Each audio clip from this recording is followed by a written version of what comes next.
Hi, I'm Nicolene Peck, and I'm a parenting expert. And today we are talking about what are the main causes of sibling rivalry.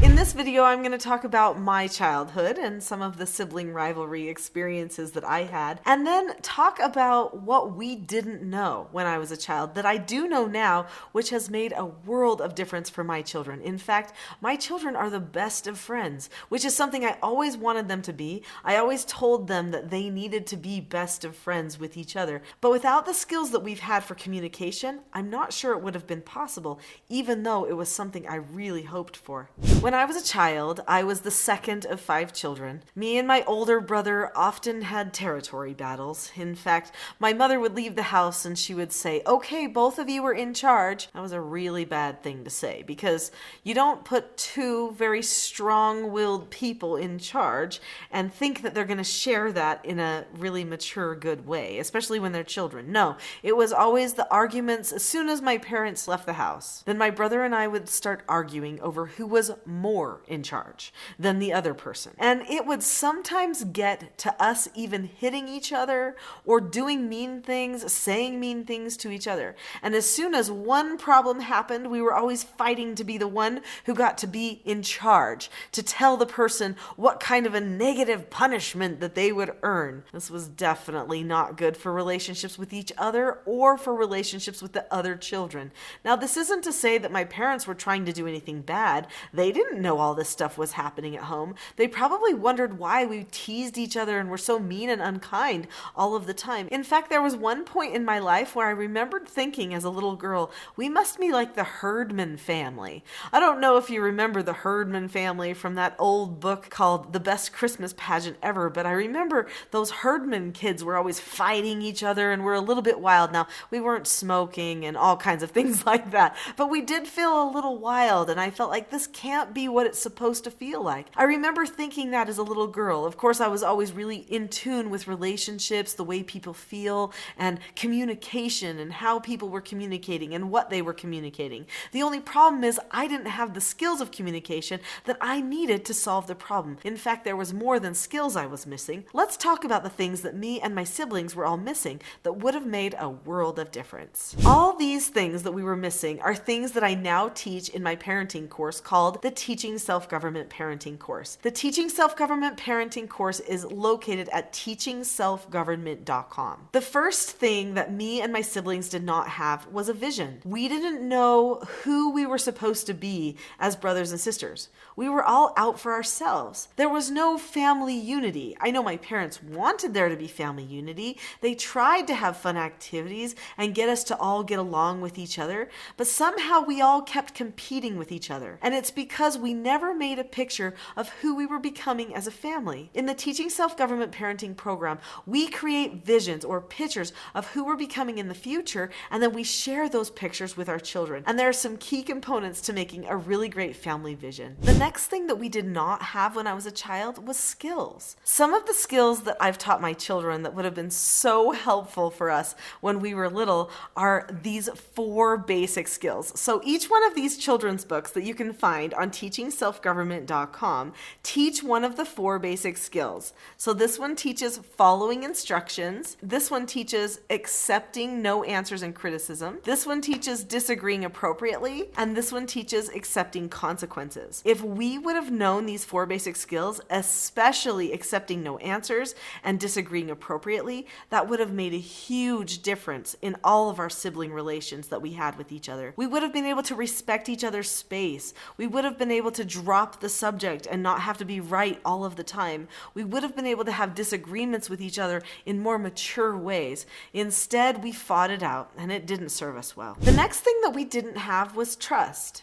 We didn't trust in the goodness of each other. Sure, we loved each other. I mean, we were family after all, but we really didn't trust in the goodness of each other. The opposite of trust is force, and I'll tell you what we wanted. We all wanted control. We wanted control over what was happening when mom and dad weren't there, but we also wanted control over each other even if mom and dad were there. We wanted to be the alpha. Now, I'm not sure who gave us this idea, but every child was trying to be the one who got the perks and who had the control over everyone else. Trust is vital. When a person trusts another person, they are able to see the potential that that other person has. They trust that that other person wants to do good. They trust that even when that person makes a mistake, that person still has some goodness inside. This is a type of trust I had to learn how to develop when I was doing foster care for treatment children. Years ago, I did treatment foster care, and there were children that came to my home with behaviors and problems that I never even knew existed. They were difficult.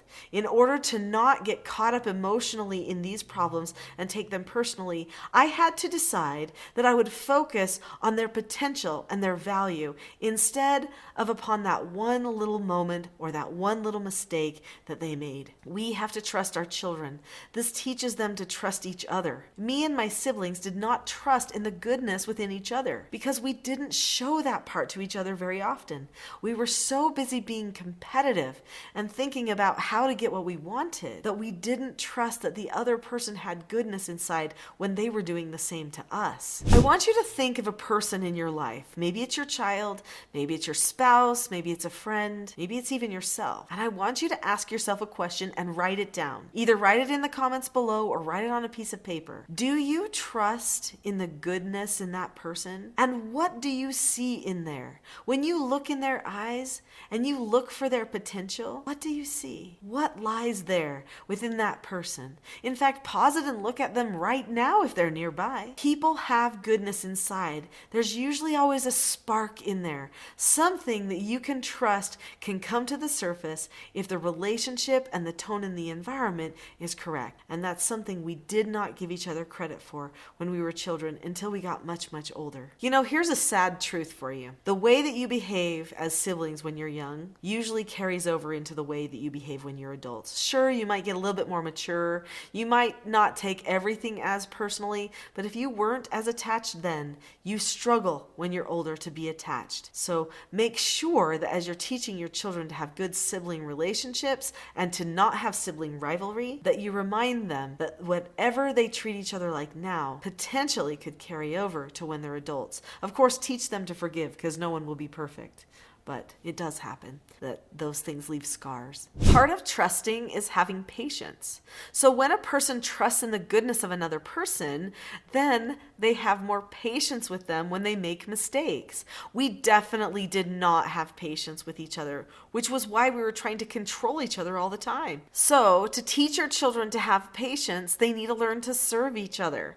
That's one way that we teach children patience.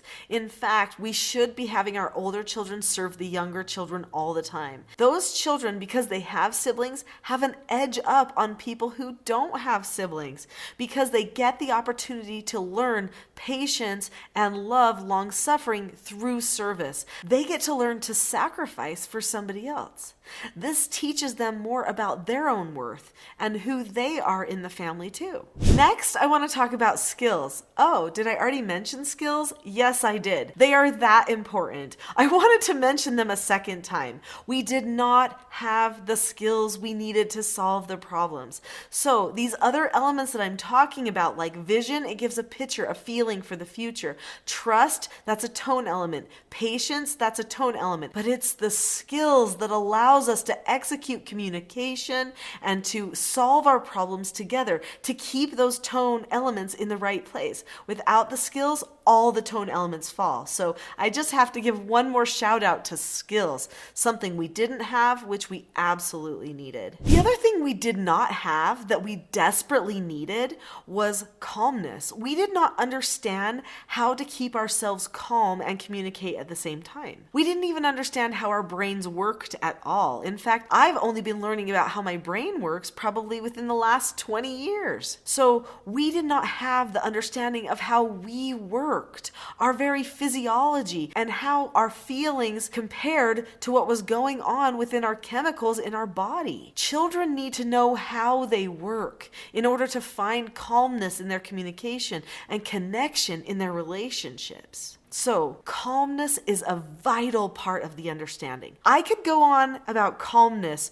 for a long time, but instead what I'm going to do is I'm going to give you a free course on calmness. If you go to the link in the description below called Calm Parenting Toolkit, you can get a free Calm Parenting Toolkit. Everybody who sees this video can have the free Calm Parenting Toolkit. This will take you through multiple modules that will teach you how to be calm when somebody else isn't, and how to help them become calm without losing your calmness at the same time. I'm going to give you some of my tricks of the trade, my key tools that I've used with my children and with my foster children through the course of my parenting years. Calmness is vital to solving sibling rivalry. Parents need the calmness in order to set the example for their children, but the children need calmness too. Click the link below for the Calm Parenting Toolkit and start your road to self-government and to calmness and to less sibling rivalry today.